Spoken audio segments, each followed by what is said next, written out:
10 ମାସ 10 ଦିନ ଗର୍ଭ ଯନ୍ତ୍ରଣା ସହି ପୁଅ ଜନ୍ମ କଲା। ସବୁ ଦୁଃଖ ଯନ୍ତ୍ରଣାକୁ ସହି ଏଡ଼ିଟରୁ ଏତେ ବଡ଼ କଲା। ଭାବିଥିଲା ଏବେ ବୋହୂ ଆଣିବ ଆଉ ନାତି ନାତୁଣୀ ସହ ମଜା ଖୁସି କରି ଏ ବାକି ଜୀବନ କାଟିଦେବ। ଆହୁରି ଅନେକ ସ୍ୱପ୍ନ ଦେଖିଥିଲା, କିନ୍ତୁ ସବୁ ସ୍ୱପ୍ନ ଯେମିତି ସ୍ୱପ୍ନରେ ରହିଗଲା। ପୁଅ ତ ବଡ଼ ହେଲା, ହେଲେ ମା'ର ବାକି ସ୍ୱପ୍ନ ପୁରା ହେବା ଆଗରୁ ମା'କୁ ଛାଡ଼ି ଚାଲିଗଲା। ଯାହା ଗୋଟେ ମା' ପାଇଁ କେତେ କଷ୍ଟ ସେ ମା' ହିଁ କହିପାରିବ। ପୁଅ ଚାଲିଗଲା ପରେ ମା' ପୁରା ପାଗଳି ପ୍ରାୟ ହୋଇଯାଇଥିଲା।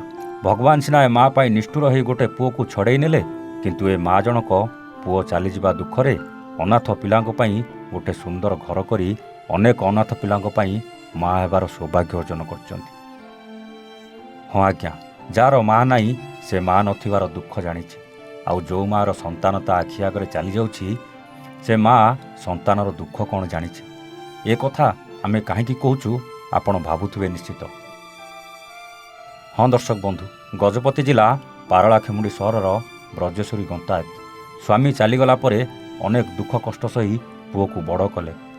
ଯେଉଁ ପୁଅ ମୁହଁକୁ ଚାହିଁ ବାକି ଜୀବନ କାଟିଦେବାକୁ ସ୍ୱପ୍ନ ଦେଖିଥିଲେ, ସେ ପୁଅ ମା'ର ସବୁ ସ୍ୱପ୍ନକୁ ଭାଙ୍ଗି ସବୁଦିନ ପାଇଁ ମା'କୁ ଛାଡ଼ି ଆରପାରିକୁ ଚାଲିଗଲା।